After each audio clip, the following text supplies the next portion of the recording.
नमस्कार मंडळी. श्रीमंत दगडूशेठ गणपती मंदिरात सगळेच गेले असतील, पण त्यामागे आहे एक पुण्याचे ग्रामदैवत, ते म्हणजेच तांबडी जोगेश्वरी मंदिर.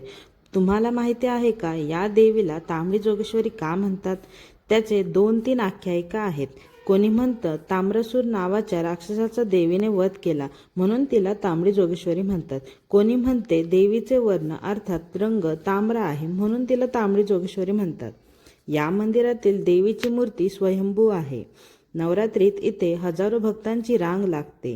दिवसभर आरती, गजर, होम हवन इथे अखंड चालते. पुण्यातील 4 जोगेश्वरींपैकी तांबडी जोगेश्वरी मंदिराला प्रथम स्थान मिळाले आहे. पुण्यात आलात तर तांबडी जोगेश्वरी देवीचे दर्शन घेतले नाही तर तुम्ही पुणे पाहिलेच नाही. पुण्यातील ग्रामदैवत श्री तांबडी जोगेश्वरी मंदिराला तुम्ही कधी दर्शनाला आले आहात, मला कमेंट करून नक्की सांगा. आणि वायबिंग इन पुणेला फॉलो करायला विसरू नका. धन्यवाद.